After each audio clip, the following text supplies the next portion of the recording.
कलयुग में सब लोगों को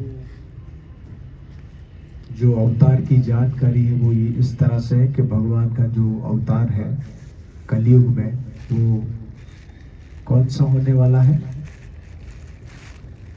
कल की अवतार। ज्यादातर लोगों को ये जानकारी है कि कल की अवतार कलयुग में होगा। भगवान के 10 अवतारों में से एक अवतार है विष्णु भगवान का कल की अवतार, वो भी होगा। उसमें भगवान सारे असुरों को नाश करेंगे। हाथ में तलवार होगी भगवान के, एक घोड़े पर सवार होकर आएंगे भगवान, क्योंकि उस समय कलयुग अपने बहुत उरूज पर होगा और हर जगह तांडव ही तांडव, हर जगह मर्यादा का उल्लंघन बहुत फैल गया होगा। उस समय भगवान विचार नहीं करेंगे, बस उस समय धरती को इस पापियों से बचाने के लिए नाश ही नाश होगा।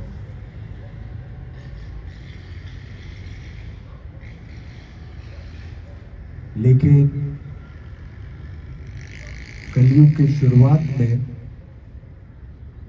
जो शुरुआत के कलयुग के 10,000 साल है, ऐसे कलयुग की टोटल जो उम्र है, कलयुग 4,32,000 साल तक रहता है टोटल।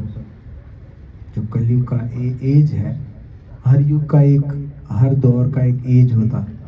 तो कलयुग की जो एज है 4,32,000 साल। उसमें से अभी कितना समय बीता है? अभी बीता है लगभग 5,500 साल, क्योंकि भगवान श्री कृष्णा ने भगवत गीता द्वापर युग के अंत में सुनाई थी और 500 साल और बीते, तो 5,500 साल हुए। तो अभी तो बहुत कलयुग बाकी है।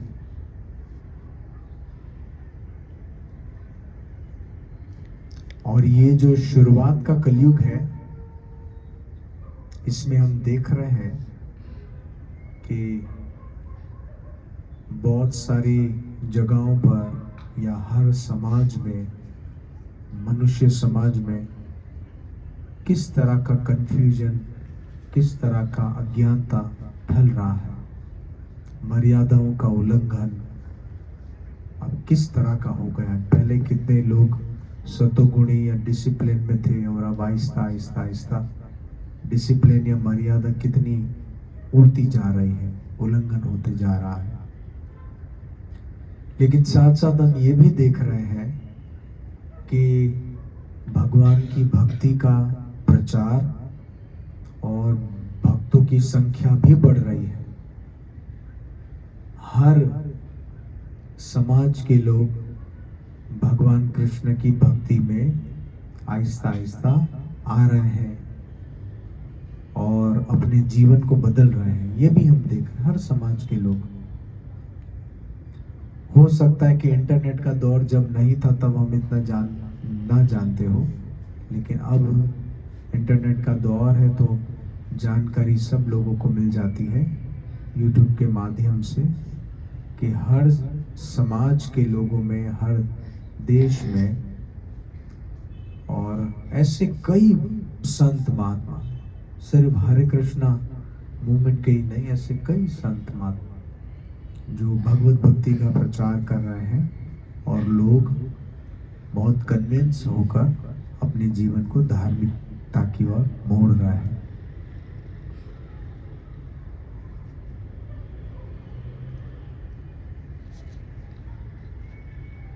तो उनमें से श्री चैतन्य महाप्रभु की ये जो संप्रदाय है, गौड़िया वैष्णव संप्रदाय, पूरे विश्व में प्रचार फैलाने में इस संप्रदाय का बहुत बड़ा रोल मॉडल है।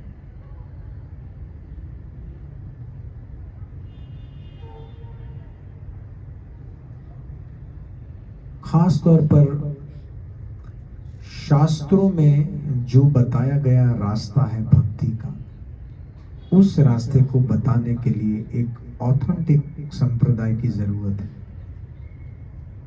ऐसे बहुत सारे लोग अपने हिसाब से प्रचार कर सकते हैं, अपने कल्चर के हिसाब से, अपने लैंग्वेज के हिसाब से, लेकिन मेन इंपॉर्टेंट बात है कि लोगों को शास्त्रों से कनेक्ट किया जाए, शास्त्रों की बातों का प्रचार किया जाए, तो माना जाएगा कि हाँ, व्यक्ति धार्मिकता की ओर बढ़ रहा है।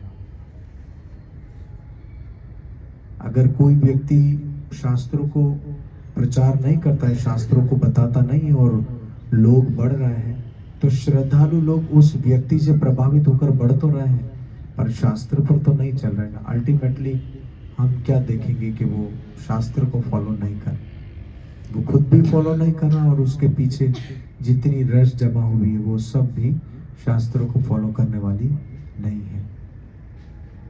तो शास्त्रों को फॉलो करना ये बहुत ही जरूरी है हर एक व्यक्ति के लिए, क्योंकि शास्त्र एक प्रमाण है, एक वो रास्ता बताता है जो सीधा भगवान के धाम में जाता है, बिना कोई बनावटी, बिना कोई मिक्स चीज के।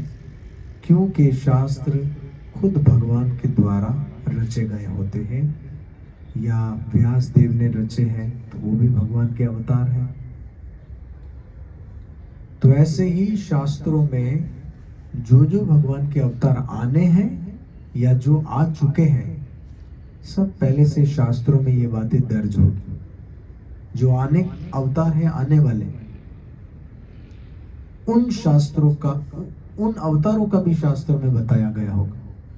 हाँ, अगर कोई मनगढ़ंत तरीके से अपने आप को भगवान का रूप बताता है, या कोई व्यक्ति कहता है मैं ये अवतार हूँ, मैं फला अवतार हूँ, तो हमें पूछना चाहिए कहाँ पर जिक्र है आपका, कहाँ जिक्र है भाई आपका, कि आप भगवान के अवतार अपने आप को बता रहे हैं। आप अपने आप 10-12 लोगों को, 50-100 लोगों को, 1000-2000 लोगों को आपने अपना फॉलोवर्स बनाया हुआ है और कहते हैं भगवान के अवतार हैं। तो कौन से शास्त्र में, रामायण में जिक्र था कि कलयुग के इस दौर में, इस समय में यहाँ पर ये अवतार जन्मेगा? तो कहाँ पर बताया गया है भाई? बताइए तो हम भी आपको भगवान मान लेंगे। तो किसी को ऐसे ही भगवान मान लेना, तो उसकी बेवकूफ़ी नहीं, जो मान रहे उसकी बेवकूफ़ी है कि उसने कोई जांच पड़ताल की नहीं और ऐसे ही व्यक्ति को फॉलो करने लगे। तो बहुत जांच पड़ताल करने के बाद हमें एक सही रास्ते को फॉलो करना होता है। तो चैतन्य महाप्रभु साक्षात भगवान है, राधा और कृष्ण के कंबाइंड अवतार। आज से 500 साल पहले आए थे। प्रश्न कोई कर सकता है, इसका कहाँ प्रमाण है, इसका कहाँ प्रूफ है? तो श्रीमद् भागवतम में 11वें स्कंद के 35वें अध्याय के और 5वें अध्याय के 35वें श्लोक में बताया गया है, कृष्णा वर्णम तुषा कृष्णम संगोपांगस्त्र पार्षदम यज्ञाय संकीर्तना प्रायर यजंती ही सुमेधसः। इसका मतलब है कि कलयुग के शुरुआती दौर में वो भगवान श्री कृष्ण जो सांवरे हैं, अवतार लेंगे। इस अवतार में उनका रंग सांवला नहीं होगा, हालांकि वो खुद कृष्ण होंगे, लेकिन उनका रंग सांवला नहीं होगा। और अपने पार्षदों के साथ में आएंगे और हरि नाम कीर्तन करते हुए नजर आएंगे। ये भागवतम का श्लोक है। और ऐसे उपनिषदों में, महाभारत में, ऐसे कई पुराणों में भगवान के आने की पेशन गोई है। तो ऐसा भगवान का कौन सा अवतार हुआ है कि जो कीर्तन करते हुए आया है? राम का तो ऐसा अवतार नहीं हुआ कि कीर्तन करते हुए आए। कलयुग तो कीर्तन नहीं करेंगे, कोई तलवार से तो कीर्तन होता नहीं है, वो तो तलवार तलवार लेकर आएंगे। और वो तो कलयुग के अंत में आएंगे, शुरुआत में तो नहीं। तो कलयुग की शुरुआत में तो चैतन्य महाप्रभु का वर्णन है। ऐसे महाभारत में और कई उपनिषदों में श्री सची देवी के घर, जगन्नाथ मिश्रा के घर, ये सब डिटेल बताई जाती है, जो भी भगवान के अवतार हैं। तो ऐसे चैतन्य महाप्रभु भक्त अवतार है। गुप्त तरीके से आए थे ना, वो भक्ति सिखलाने के लिए आए थे। तो चैतन्य महाप्रभु कभी ये जाहिर नहीं करते थे मैं भगवान हूँ। हालांकि कभी कभी अपना वैभव दिखाते थे, लेकिन वो इस तरह से जतलाते थे कि मैं भक्त हूं। भक्ति सिखलाने के लिए आए थे। तो भगवान ही भक्ति सिखा सकते हैं। भक्ति सिखाने के लिए भगवान खुद आते हैं, भक्त बनकर आते हैं। तो ऐसे ही चैतन्य महाप्रभु जब भक्त बनकर आए थे तो उन्होंने अनेकों अनेकों लीलाएं की, और वो सारी लीलाओं को चैतन्य चरिता अमृत के नाम से जाना जाता है। चैतन्य महाप्रभु के चरित्र का अमृत, चैतन्य महाप्रभु का जो जीवन चरित्र है उसका अमृत। तो उसी में से आज हम एक लीला को श्रवण करेंगे। बहुत ही समझने की लीला है। तो चैतन्य महाप्रभु यात्रा में निकले हुए हैं, और एक जगह है जहाँ पर भगवान नरसिंह देव प्रकट हुए थे। साउथ इंडिया में एक जगह है जिसका नाम है अहोबलम। तो उस अहोबलम जगह में चैतन्य महाप्रभु प्रकट हुए थे। नरसिंह भगवान प्रकट हुए थे। तो वहां पर चैतन्य महाप्रभु यात्रा करने के लिए गए थे। ऐसे तो बहुत सारी जगहों पर गए थे, रास्ते में वो जगह भी आई।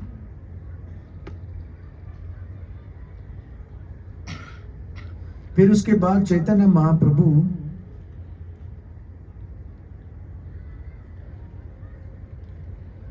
सिद्धवट आए।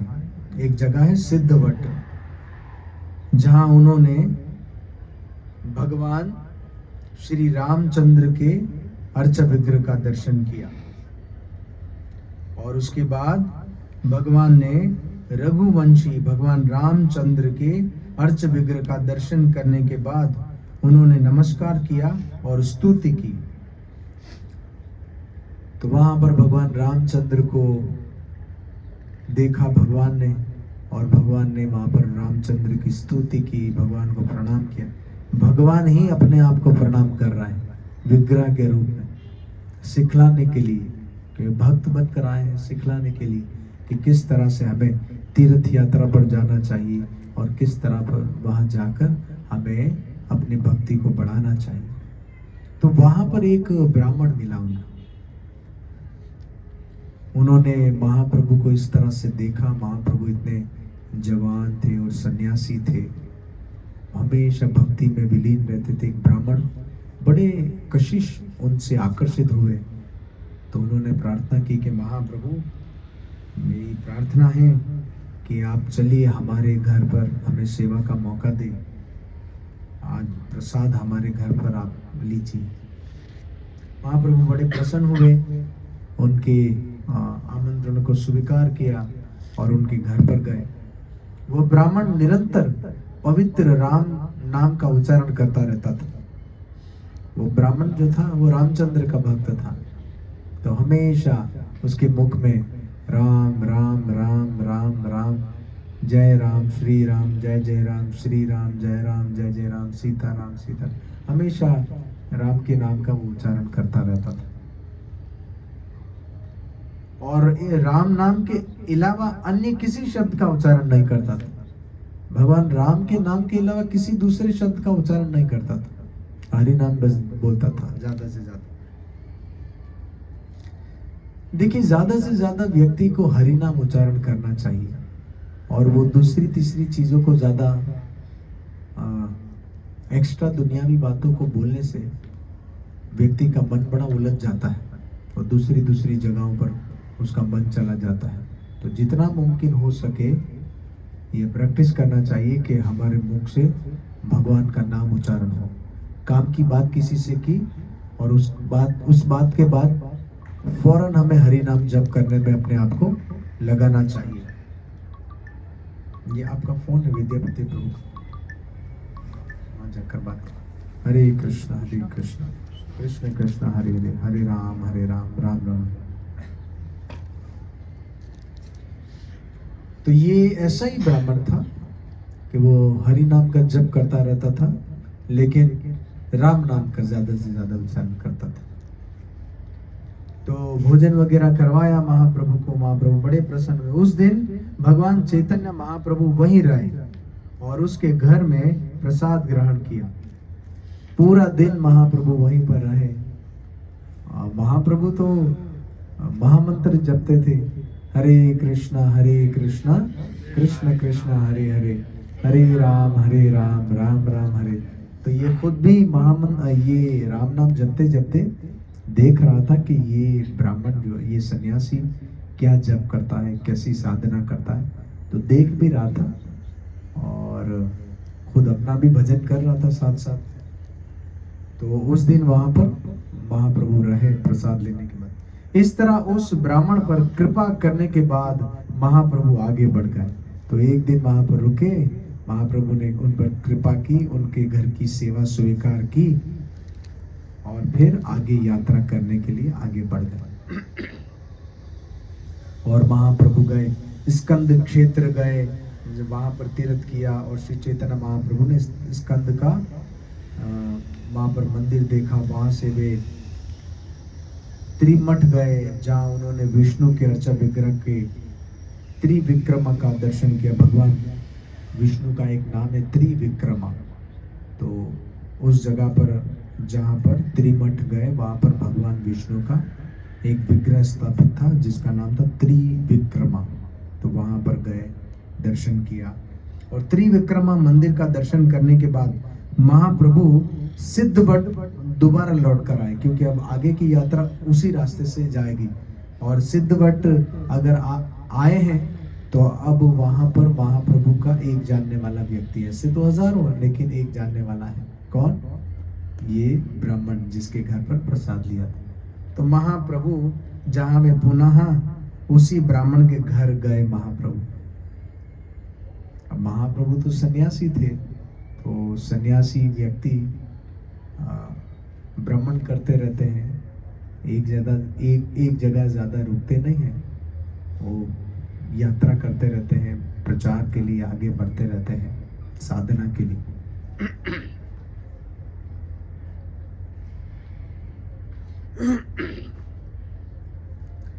तो महाप्रभु वहां पर गए उस ब्राह्मण के घर पर दोबारा। जब अब वो निरंतर हरे कृष्ण महामंत्र का कीर्तन कर रहा था। अब महाप्रभु ने देखा कि अब वो राम नाम नहीं जपता है। अब वो क्या जप रहा था? अब वो हरे कृष्ण कृष्ण कृष्ण हरे हरे, हरे राम राम राम हरे हरे। महाप्रभु जैसे इस ब्राह्मण ने महाप्रभु को देखकर महाप्रभु को देखा था, जांच पड़ताल की थी कि ये क्या जपते हैं, कैसा आचरण करते हैं। तो महाप्रभु ने भी देखा था ये इसका कैसा आचरण है। जब हम किसी से मिलते, और यहाँ तक कि एक दूसरे भक्त भी जब एक दूसरे से मिलते हैं, तो भक्तों का मिलना भी एक तरह से एक दूसरे को भांपना होता है, जांचना होता है। हम किसी को कैसे जांच सकते हैं, कैसे उसको पहचान सकते हैं? जब थोड़ी देर उसके साथ रहते हैं किसी भक्त के साथ में, तो हम उसको पहचान जाते हैं कौन सा भक्त किस भाव का है, कैसा उसका चाल चलन है, कैसा उसका मिशन क्या है। वो सब चीजें आप थोड़ी देर उनके साथ रहते हैं तो पता लग जाता है। भक्ति कर भी रहे हैं, नहीं भी कर रहे हैं, ऐसे थोड़ी देर तो बिल्कुल जो वाकई में भगवान की भक्ति करते हैं, तो वो तो इतने शार्प हो जाते हैं कि किसी भी व्यक्ति के साथ थोड़ा सा भी अगर रह ले, तो उस व्यक्ति को थोड़े मिनटों में पूरा उसके बारे में पता लगा लेते हैं। उसके बॉडी लैंग्वेज से, उसके बोलने के स्टाइल से, उसके बैठने उठने के स्टाइल से, वो देखता कैसा है, उसका चलना फिरना कैसा है, खाता कैसा, उससे पूरा अंदाजा लगा लेते हैं कि ये कौन से गुण में, तमोगुण में है, रजोगुण में है या सतोगुण में है, या भक्ति कर भी रहा है या नहीं भी कर रहा है। वो सारी स्थिति उसको पता चल जाती है। क्योंकि जब जैसे जैसे हम भक्ति करते हैं और भक्ति में आगे बढ़ते हैं तो हमारे एटीट्यूड में बहुत प्रभाव आता है, बहुत बदलाव आता है। हमारा जो बिहेवियर है, जो हमारा स्वभाव है, वो बहुत चेंज होने लगता है। हमारा सोच विचार, हमारा देखना, हमारा बोलना बड़ा सीधा होता जाता है, बड़ा डिसिप्लिन वाला होता है। अब आमतौर पर दुनियावी व्यक्ति बड़े डिप्लोमेटिक होते हैं, होता कुछ है, दिखाना कुछ चाहते हैं। हर चीज में ऐसा है, ज्यादातर ऐसा ही है, होगा कुछ लेकिन आपको दिखाना कुछ। हर एक चीज आपने ऐसी तैयार की हुई है कि दुनियावी व्यक्ति किस तरह से मेरे बारे में सोचे, तो आप कपड़े भी वही पहनेंगे, अरे वो मेरे बारे में क्या सोचेंगे। बोलेंगे भी आप ऐसे, चुप रहो यहाँ पर, ऐसे मत बोलो, वो मेरे बारे में क्या बोलेंगे। तो हर एक चीज उस तरह से आप डिजाइन करते हैं ताकि सामने वाला व्यक्ति आपके बारे में क्या सोचे। तो इसके लिए थोड़ा बनावटी भी होना पड़ता है। दुनियावी लोगों को जैसा वो है वैसा वो पेश नहीं करता अपने आप को, लेकिन लोगों के सामने बहुत अच्छे से पेश करेगा। लेकिन भक्त के सामने वो जैसे भी पेश करे अपने आप को, वो तो उनको पहचान जाते हैं, वो क्या कर रहा है, क्या नहीं कर रहा है, वो सत्संग में क्या करने आता है, क्या नहीं करने आता है। हर एक चीज वो समझ लेते हैं। पर भक्त तो दयालु होते हैं, आहिस्ता आहिस्ता उसको कुछ नहीं कहेंगे। वो आप आइए, प्रसाद पाइए, भक्तों का संग करें, आहिस्ता आहिस्ता आहिस्ता आहिस्ता आहिस्ता भक्तों का संग करने से उसके अंदर भी पॉजिटिविटी के, भक्ति के थोड़े थोड़े जैसे वो परमाणु होते हैं छोटे छोटे, वो उसको आहिस्ता आहिस्ता चेंज करते हैं। भक्तों का संग इसीलिए तो कहा है।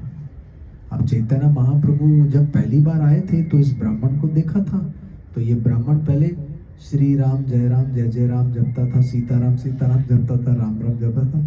आज जब महाप्रभु उसके घर पर गए, उसकी सेवा को स्वीकार किया, तो आज सीताराम सीताराम नहीं जप रहा है, आज राम राम नहीं जप रहा है, आज वो हरे कृष्ण कृष्ण कृष्ण हरे हरे राम राम राम हरे। तो महाप्रभु ने उस ब्राह्मण से पूछ ही लिया।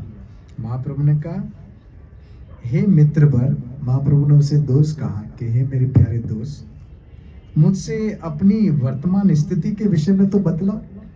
महाप्रभु तो समझ गए थे कि इसकी वर्तमान स्थिति क्या है, इसने फ्लिप किया है, कुछ ना कुछ तो चेंज किया है, तो इसका मतलब कहीं ना कहीं इसके सोच में कोई चेंजिंग आई है।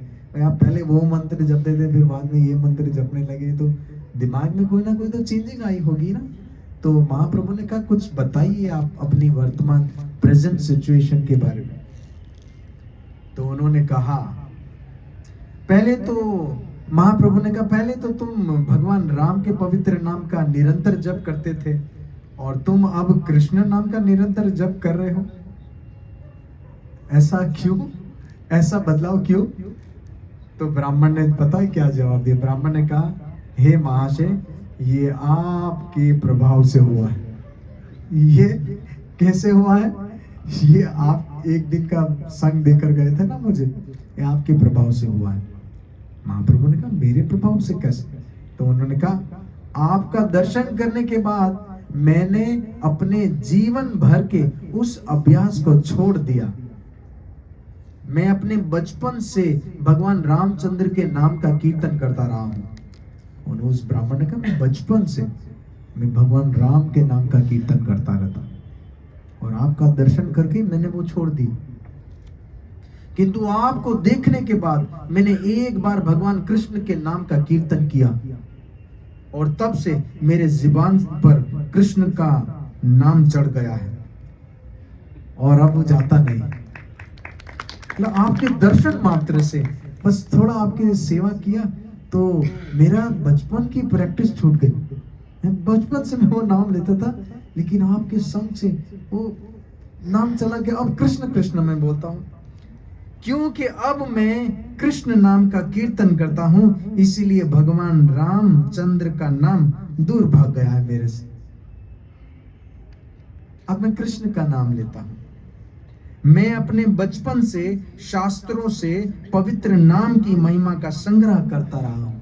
तो उन्होंने कहा, महाप्रभु, मैं बचपन से, मेरी ये रुचि होती थी, मैं बचपन से ही शास्त्रों में जो जो नाम की महिमा के श्लोक है ना, कि नाम की महिमा जिसमें बताई गई कि हरि नाम की ये महिमा है, हरि नाम की ये महिमा है, वो जैसा जो श्लोक आता था मैं अपनी डायरी में लिख लेता था, ताकि मैं वो सारा श्लोक इकट्ठा करूं जिसमें नाम प्रभु की महिमा बताई गई कि हरि नाम की क्या महिमा है।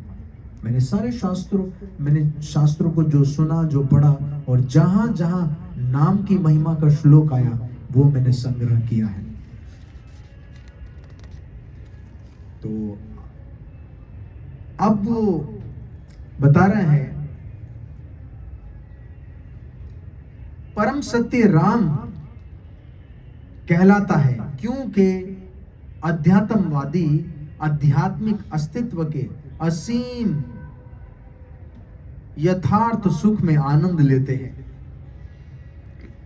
ये बहुत ही इंपॉर्टेंट श्लोक है, और योगी लोग अक्सर ये श्लोक बोलते हैं। जो योगी होते हैं ना, योगी लोग योग साधना करते, वो ये श्लोक बोलते हैं। वो कहते हैं, रमन्ते योगिनो अनंते सत्यानंदे चिदात्मनि इति राम पदे नासो परम ब्रह्मा विधीयते। इसका मतलब है, रमन्ते योगिनो अनंते, जो योगी लोग होते हैं ना, योगी लोग जो योग साधना करते हैं, वो किस में एंजॉय लेते हैं? रमन्ते का मतलब है एंजॉय लेना या आनंद लेना। तो जो योगी लोग होते हैं वो तुच्छ चीजों में या दुनियावी चीजों में आनंद नहीं लेते हैं। दुनियावी भोग वासना में, नाश हो जाने वाली चीजों में आनंद नहीं लेते। जो योगी होते हैं वो तो रमन्ते योगिनो अनंत, वो तो अनंत में आनंद लेते हैं। अनंत कौन है? जो भगवान है, अनंत, अनलिमिटेड। तो योगी लोग अनलिमिटेड में आनंद लेते हैं। सत्यानंदे चिदात्मनि, जो सत्य आनंद है, कौन सा है? सत्य आनंद है, जो अनंत आनंद है, जो भगवान का एक नाम है अनंत। तो वो आनंद जो है सत्य आनंद चिदात्मनि, जो हमेशा रहने वाला है।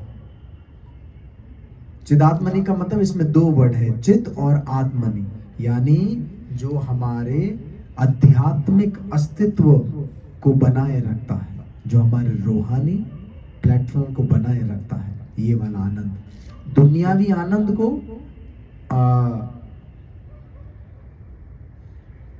सत्यानंद नहीं कहा गया है।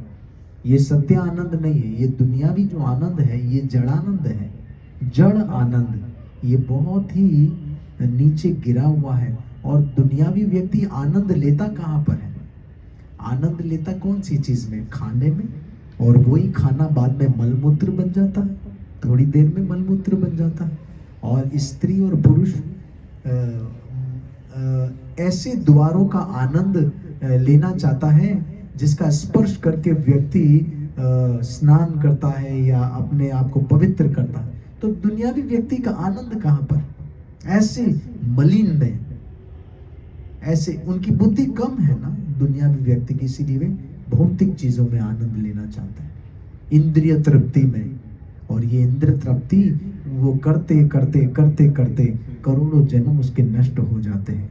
और आज तक हम सबका एक्सपीरियंस है, अभी तक इंद्रिय तृप्ति करते करते करते अपनी इंद्रियों को, अपने हवासों को आनंद देने की कोशिश कर रहे हैं, लेकिन आज तक आनंद तो हाथ लगा ही नहीं है। हम सोचते हैं कि ये कर लूंगा तो आनंद होगा, ये कर लूंगा आनंद होगा। आहिस्ता आहिस्ता आहिस्ता उम्र हमारी जा रही है, जवानी किसी ने पार कर ली, किसी ने जवानी में कदम रखा है, बचपन चला गया, उसके लिए समय नहीं रुक रहा, समय जा रहा है और पता नहीं कब किसका अंत हो जाए। और वो व्यक्ति खुद भी कभी कभी अपने आप को आईने में देखकर परेशान होता, वो मैं कितना बदल गया, ये बदल गया। क्योंकि वो देखता अरे मेरे शरीर में इतना चेंजिंग आ रहा। फिर वो इंद्रिय तृप्ति कर करके भी थक जाता है। एक समय तो ऐसा आता है इंद्रियां ही साथ नहीं देती है, ना जनेंद्रियां उसकी साथ देती है, ना आंख, ना कान, ना जुबान। फिर आहिस्ता आहिस्ता तो वो ना चाहते हुए भी माया देवी उसको साधु बना देती, ना चाहते हुए भी। फिर तो बेचारा इतना वो एक समय आता है ना पहनने ओढ़ने का भी नहीं रहता है, वो कमरे में ही पड़ा रहता है। सारे बच्चे लोग तो बन ठन कर चले जाते हैं, उसको साथ ले जाने में बच्चों को शर्म आती है। अम्मा इधर ही अंदर बैठे रहो, पिताजी अंदर ही बैठे रहो, क्योंकि अभी तो उसका दिमाग काम नहीं करता है, वो बेचारा वहीं बैठा रहता है, वहीं बैठी रहती है। ऐसा हम सब देखते हैं अपने परिवार में, है ना। वृद्ध हो जाता है वो बेचारा, अम्मा को या पिताजी को चुप कराता, अम्मा इधर नहीं बोलना कुछ। क्यों? वो पता है वो कुछ भी बोल देगी, कुछ बोल देगा, हमारा बेइज्जती हो जाए। लेकिन वो क्या करे, वो उसका तो आहिस्ता आहिस्ता। और ये हमारा सबका यही हाल है। तो उसने क्या हासिल किया, और हम कितने इंटेलिजेंट है कि उसकी लाइफ से सीख सके। उसने भी तो जब जवान थे तो उसने भी तो ऐसे लाइफ जी थी ना। उसने भी तो, उसने क्या हासिल किया, और हम उसके पीछे ही हैं। थोड़े साल में हम वहां बैठे होंगे और हमारे जो दूसरी जनरेशन है वो हमें इस तरह से चुप करवा रही होगी। तो अगर हमने भजन नहीं किया तो हमने अपना टाइम वेस्ट ही किया है, क्योंकि ये जो टाइम चला गया उसमें हरि नाम जपा नहीं, इसकी उसकी चुगली की, इसकी निंदा किया, और बस दुनियावी चीजों के पीछे अपना टाइम वेस्ट कर खत्म कर दिया। और जो हम कर सकते थे, हम जो सबसे कीमती चीज इकट्ठा कर सकते थे, हरि नाम का धन इकट्ठा कर सकते थे, वो तो हमारा बैंक बैलेंस खाली ही रह गया। वो तो हमारा बैंक बैलेंस खाली ही रह गया। इतना मनुष्य जो सबसे ज्यादा प्रवीण है, सबसे एक्सपर्ट मनुष्य बनाने के बाद भी अगर हमारा दिमाग इसमें काम नहीं किया तो फिर क्या ही हमारा अच्छा हो सकता, क्या ही हमारा अच्छा हो सकता है। क्या हम नहीं जानते हैं कि हमारी आयु अभी किस मरहले पर आ गई है? क्या हम देख नहीं रहे कि हमारे शरीर में बदलावट जो हो रही है? क्या नहीं देख रहे? देख रहे हैं? नहीं देख रहे? कौन कौन देख रहे हैं कि उसके शरीर में कितनी बदलावट आ? माता सच बोलने वाला हाथ उठाए। और इस बदलावट से कुछ कभी विचार आता है कि यार ये मेरे साथ क्या हो रहा? मैं कभी कभी आईने के सामने खड़ा रहकर देखता हूँ अपने रूप को, फिर देखता हूँ कि ये मैं हूं भी कि नहीं हूं। ऐसे विचार आता है कि क्या है, इतना चेंज हो रहा है। अभी थोड़े दिन के बाद आहिस्ता आहिस्ता और चेंज हो जाएंगे। फिर कोई ऐसी दवा है जिससे आप इसको रोक सको कि रुक जाओ, अब चेंज मत हो? सिचुएशन हाथ से निकल ही गई है, आप करें ना करें, मामला चल रहा है। सब अपना अपना नसीब लेकर आए हैं। कोई किसी का नसीब नहीं बनाता है, सब अपना नसीब अपने कर्मों से बना हुआ लेकर आए हैं। लेकिन बुद्धिमान व्यक्ति अभी जो मौका मिला है उसमें हरि नाम जप करके अपना आगे का समय अच्छा कर लेगा। कि मुझे अभी चांस मिला है कि सिर्फ मैं अपने इस चांस को खाने में, सोने में, बच्चे पैदा करने में और इसी में न लगाऊं। हाँ, ये भी धर्म पूर्वक करना है, खाना भी धर्म पूर्वक है। हमें क्या करना है, ध्यान रखिए, खाना भी धर्म पूर्वक है। हमें जीने के लिए खाना है, खाने के लिए नहीं जीना है। किसके लिए खाना खाया जाता है? ये पेट की ताप बुझाने के लिए, कि अग्नि बुझ जाए, उसके लिए हमें भोजन करना है। ना कि हमें इसके लिए नहीं कि हमें जीने के लिए हम खाने के लिए जी रहे। हमें बस वो भोजन खाना है जो पेट भी भर जाए और हमें सात्विक बुद्धि भी दे, और ये नियमों के साथ भोजन होना चाहिए। जानवरों को पकड़ पकड़ कर एक स्कूल के भारत की या कोई दूसरे कंट्री के एक स्कूल थे, मैं भूल गया, बहुत सारे बच्चों को वो लोग लेकर गए उस जगह पर, छोटे छोटे बच्चों को, जहाँ पर जानवरों को काटा जाता है और बेचा जाता है, और कहा दिखाने के लिए देखो कैसे काटा जाता है और फिर कैसे बेचे जाता है मांस। बहुत सारे बच्चों ने तो वो देखकर ही छोड़ दिया, दिल नहीं किया दूसरे दिन खाने के लिए। कैसे तड़प तड़प रहे हैं, किसके लिए तड़प रहे हैं जानवर? कौन तड़पा रहा है? कौन तड़पा रहा है? जो खा रहा है उसकी वजह से उसको, निर्दोष बेचारे जानवर को तड़पना पड़ रहा है। तो उसकी एक एक तड़प लिखी जा रही है, तुम्हारी वजह से तड़पा है, लिखी जा रही है।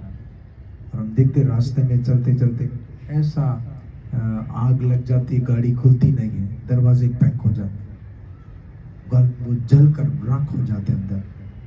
जब उसने ऐसे जीवित पशुओं को जलाया था। आप क्या समझते हैं, कर्म कोई देखने वाला नहीं है कि कुछ भी करें?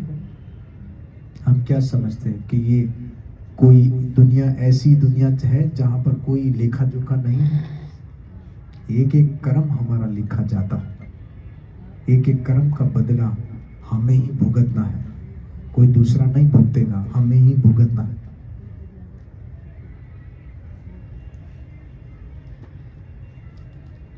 कुछ साल पहले एक सच्ची घटना हुई थी कहीं। एक व्यक्ति थे, वो घर में लाकर मांस को काटते थे, बच्चे वगैरह भी छोटे थे, उसके 2 बच्चे थे। तो कोई वो होते ना, घर में लाकर अपने हाथ से काटते और फिर वो साफ वगैरह करके पकाते। तो बच्चा देखता था। तो एक दिन जो उसका छोटा बेटा था और उससे एक बड़ा था, तो बड़े बेटे को पता नहीं था कि ये क्या है। वो बोलता आप खेलते हैं, उसकी मम्मी किचन में थी, तो ये खेल रहे थे, इसने सच्ची में छुरी उठा ली और वो छोटे भाई को कहा आओ मैं ऐसे खेलते हैं तो मैं काट, तो उसने सच्ची में छुरी मार पूरा। वो तो जब तड़प उठा बच्चा, डेथ हो गई। और जब वो उसकी माता जी आई, वो तो चिल्ला उठी, वो उसके ऊपर गुस्सा गई कि क्या किया। वो डर के मारे वो छत पर था, उसने छलांग मार दी, दोनों बच गए।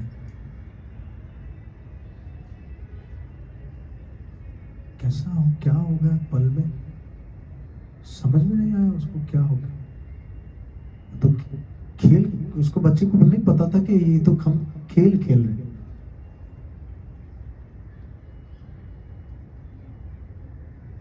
हमारी लाइफ में कभी कभी ऐसा हो जाता है, फिर हम कहते हैं मेरी लाइफ में ऐसा क्यों हुआ। अरे मेरी लाइफ में ऐसा क्यों हुआ? तुम्हें पता है तुमने पिछले जन्म जो जीते जीते आए हो क्या क्या किया है? अभी तो क्या क्या भुगतना बाकी है। तब तो मेरे ही साथ क्या। और मजे की बात, अभी भी बुद्धि काम नहीं करती है, कह रहे मैं अभी तो कहीं सही कर्म करने लगूं, खान पीन सही नहीं, कमाने का तरीका सही नहीं, ठगना ठगना ठगना। क्या ये धार्मिक जीवन?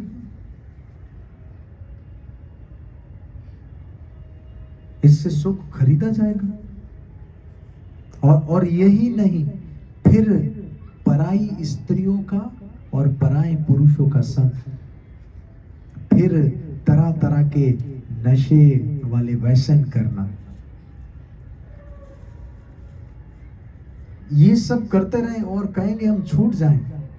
ऐसा लगता है ऐसा छूट जाए? नहीं छूटेगा ये, क्योंकि हमने अपने हाथों से ये सब कर्म लिख दिया और बस अब इंतजार करें कि ये कब आएगा, इसका फल हमें भुगतना पड़ेगा।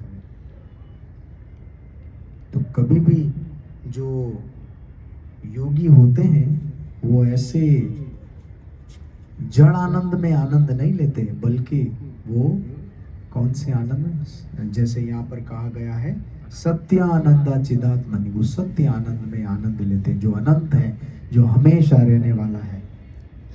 तो वो कौन है? वो भगवान राम। भगवान राम का नाम जो असीम सुख को देने वाले हैं। तो ये श्लोक कौन बता रहा है? वो ब्राह्मण भगवान चैतन्य महाप्रभु को बता रहा है। फिर वो कहते हैं कि मैंने एक और श्लोक भी लिखा, क्योंकि मेरी रुचि तो बचपन से ही थी कि जो भी नाम के प्रति जो महिमा गाने वाले श्लोक है वो मैं लिखता था। तो मैंने कृष्ण के नाम की भी महिमा को मैंने देखा शास्त्रों में। वो कहते हैं कृष्ण, इसमें दो शब्द है, कृष्ण और णा। हम तो कहते थे कृष्णा, लेकिन रियल में कृष्णा नहीं है। कृष्णा कहेंगे तो वो समझ ले द्रौपदी का नाम है कृष्ण, और न भी नहीं है लास्ट में, कृष्ण भी नहीं है, बल्कि वो णा है, णा, कृष्ण। संस्कृत में जैसे विष्णु, इस तरह से कृष्ण। तो इसमें दो वर्ड है, क्री और कृष्ण और न, कृष्ण। तो कृष्ण का मतलब है भगवान के अस्तित्व का आकर्षक स्वरूप। कृष्ण का मतलब है जो भगवान का स्वरूप है वो बहुत अट्रैक्टिव है। और णा का मतलब है आध्यात्मिक आनंद देने वाला, रूहानी एंजॉय देने वाला। तो कृष्ण और णा दोनों मिलकर होते हैं वो भगवान का आध्यात्मिक सुंदर रूप जो सबको अपनी तरफ आकर्षित करता है। तो कृष्ण का मतलब है ऑल अट्रैक्टिव। कृष्ण का क्या मतलब है? सबको अपनी तरफ आकर्षित करने वाला, पूर्ण कशिश करने वाला। और राम का मतलब है आनंद देने वाला। राम नाम का मतलब है आनंद देने वाला। कृष्ण का मतलब है अपनी तरफ आकर्षित करके आनंद देने वाला। तो वो कहते हैं जहां तक राम और कृष्ण के पवित्र नामों का संबंध है वे एक समान ही है। उन्होंने कहा जहां तक राम और कृष्ण की बात है, कोई राम कहो या कोई कृष्ण कहो, एक समान ही, कोई भेद नहीं है, वो एक समान ही है। किंतु अधिक उन्नति के लिए हमें प्रामाणिक शास्त्रों से कुछ विशेष जानकारी प्राप्त होती है। क्या उन्होंने कहा? लेकिन। जब लेकिन बात आती है तो इसका मतलब है पहली वाली बात में थोड़ा सा कमी है, अब पूरी होगी आगे। तो वो कहते हैं कि राम और कृष्ण के नाम में कोई अंतर नहीं है। कोई भी नाम जपे, चाहे राम नाम जपो, चाहे कोई भी नाम जपे, अब नाम तो जपी कोई नाम। पर उन्होंने कहा शास्त्रों में बताया गया है अधिक उन्नति करने के लिए, जब किसी को रूहानी तौर पर तरक्की करनी होती है तो शास्त्रों में कुछ रास्ते बताए गए, जो तरीका बताया, उसको जानकर हमें स्वीकार करना होता है। तो वो एक रेफरेंस देते हैं। शिव जी ने अपनी पत्नी दुर्गा देवी से कहा, यानी पार्वती से कहा, हे वरदाना, मैं राम राम राम के पवित्र नाम का कीर्तन करता हूं और इस सुंदर ध्वनि का आनंद लूटता हूं। रामचंद्र का ये पवित्र नाम भगवान विष्णु के 1000 नामों के बराबर है। क्या कहा महादेव शिव ने? क्या कहा अपनी पत्नी से? उन्होंने जब त्रेता युग में भगवान रामचंद्र की लीला हो रही थी तो महादेव बड़े वो लीला में देखकर आनंदित हो जाते। तो माता पार्वती ने एक दिन पूछा कि इतना आप समाधि में लीन रहते हैं, घंटों लीन रहते हैं, कई दिनों तक लीन रहते हैं, क्या जपते रहते, क्या देखते रहते समाधि में? तो त्रेता युग चल रहा था, राम जी की लीला चल रही थी धरती पर। तो उन्होंने कहा कि मैं राम नाम का उच्चारण करता रहता हूँ और राम नाम में इतना मैं गुम हो जाता हूँ कि मुझे पता नहीं चलता कि कितना घंटा बीत गया, कितना समय बीत गया, कितने दिन बीत गए। राम नाम में ही मैं आनंद लेता हूँ। फिर वो कहते हैं कि हे पार्वती, भगवान राम का नाम भगवान विष्णु के 1000 नाम के बराबर है। क्या कहा? अगर भगवान विष्णु का आप नाम ले 1000 बार, जैसे विष्णु के सहस्त्र नाम है, सहस्त्र मतलब 1000 नाम, कोई 1000 नामों का पाठ भी करता है, और राम का नाम अगर ले तो वो समझ लीजिए कि उसने एक साथ में 1000 बोल दी। तो ये शास्त्रों में ये श्लोक भी बहुत इंपॉर्टेंट है। तो अब वो चैतन्य महाप्रभु देख रहे थे, रिसर्च तो इसकी बहुत अच्छी है, अच्छा इसने रिसर्च किया। अब वो कहते हैं कि महाप्रभु, मैंने जब इस तरह से शास्त्रों में से नाम की महिमा की श्लोक जब मैं संग्रह कर रहा था तो मुझे एक पद्म पुराण में से, एक ब्रह्म पुराण और पद्म पुराण और अलग अलग पुराणों में ये एक श्लोक मुझे मिला जो एक ही महिमा करता था। महाप्रभु ने कहा हाँ सुनाओ, ये कौन सा श्लोक था? तो ये बहुत इंपॉर्टेंट श्लोक है और मैं ऐसे सोचता हूँ कि ये श्लोक आप अपने साथ आज लेकर जाइएगा, मतलब इसका ट्रांसलेशन या इसको याद रखिएगा और मेरे पीछे भी दोहराइए। सहस्त्राणाम नाम पुण्यनाम, सहस्रनाम नाम पुण्यनाम, त्रिवृत्या तु यथा फलम, त्रिवृत्या तु यथा फलम, त्रिवृत्या तु यत् फलम, एकावृत्या तु कृष्णस्य, एकावृत्या तु कृष्णस्य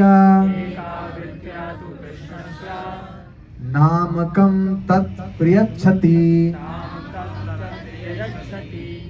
नामकं तत् प्रयच्छति। तर्जुमा, विष्णु के पवित्र सहस्त्र नामों को जपने से जो फल मिलता है, पहली लाइन, भगवान विष्णु के 1000 नामों को जपने से जो फल मिलता है, क्या पहली लाइन में कहा? सहस्त्र नामनो पुण्यम, जो 1000 भगवान विष्णु के नामों को अगर कोई जपता है और जो पुण्य है। त्रिवृत्या तु यत् फलम, वो 1000 का जो पूरा फल है वो सिर्फ राम के 3 बार अगर कोई नाम ले, राम राम राम, तो उसको 1000 बार विष्णु का बोला हुआ फल 3 बार में मिल जाता। अब राम का नाम कितना पावरफुल है कि सिर्फ 3 बार आप राम नाम बोलिए, राम राम राम, आपने समझ लीजिए 1000 विष्णु का नाम लिया, 1000 बार आपने भगवान विष्णु का नाम लिया। फिर आगे वो कहते हैं एकावृत्या तु कृष्णस्य, अगर कोई एक बार श्री कृष्ण का नाम लेता है, नामनकम तच्छ्रति, तो उसे मान लिया जाता है कि उसने 1000 बार विष्णु का नाम लिया। क्या? सिर्फ एक कृष्ण का नाम लेने का मतलब है 3 बार राम कहा और उसने 1000 विष्णु का नाम लिया। तो इस प्रकार से शास्त्रों के कथन अनुसार कृष्ण के पवित्र नाम की महिमा अपार है।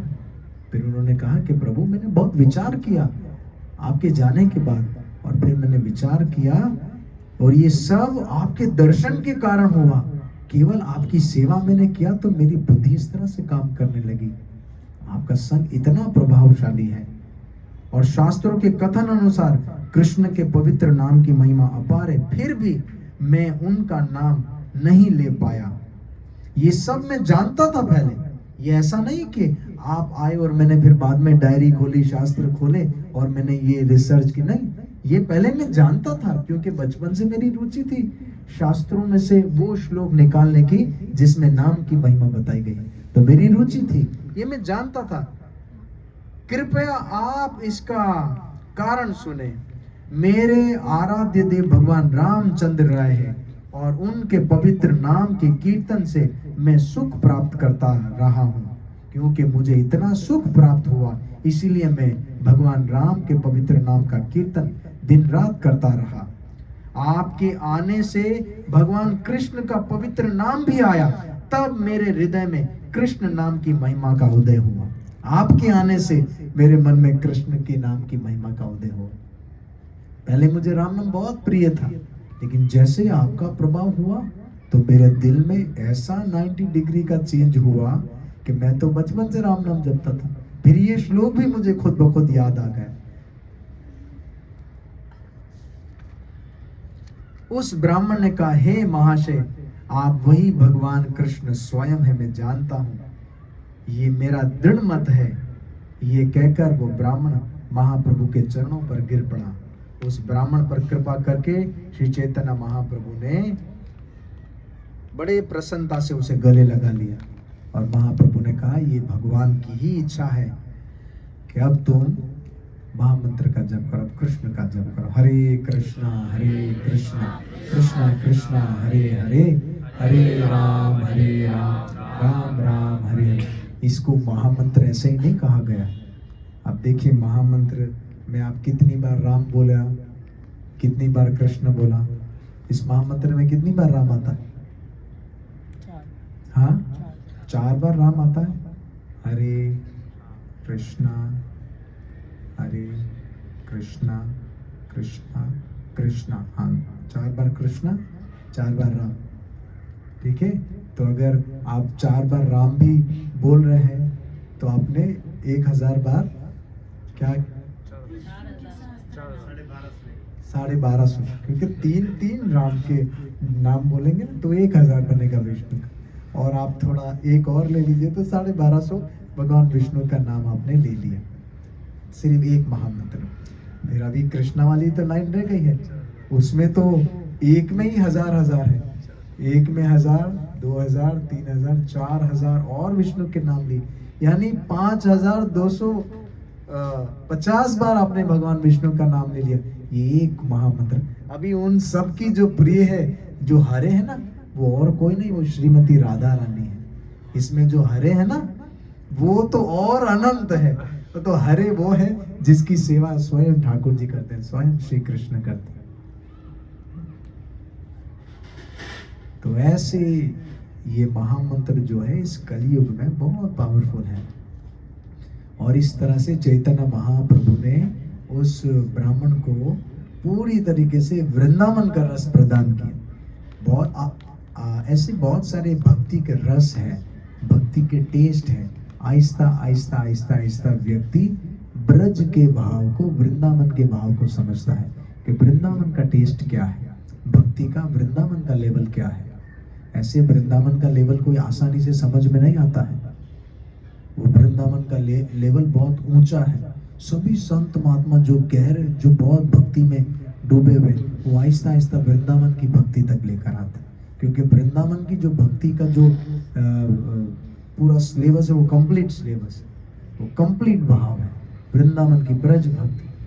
और ये ब्रज भक्ति बड़े सरलता से श्री चैतन्य महाप्रभु की कृपा से आसानी से मिल सकती है, अगर कोई दृढ़ता से हरे कृष्णा कृष्णा कृष्णा हरे हरे, हरे राम राम राम। अनंत कोटि वैष्णव वृंद की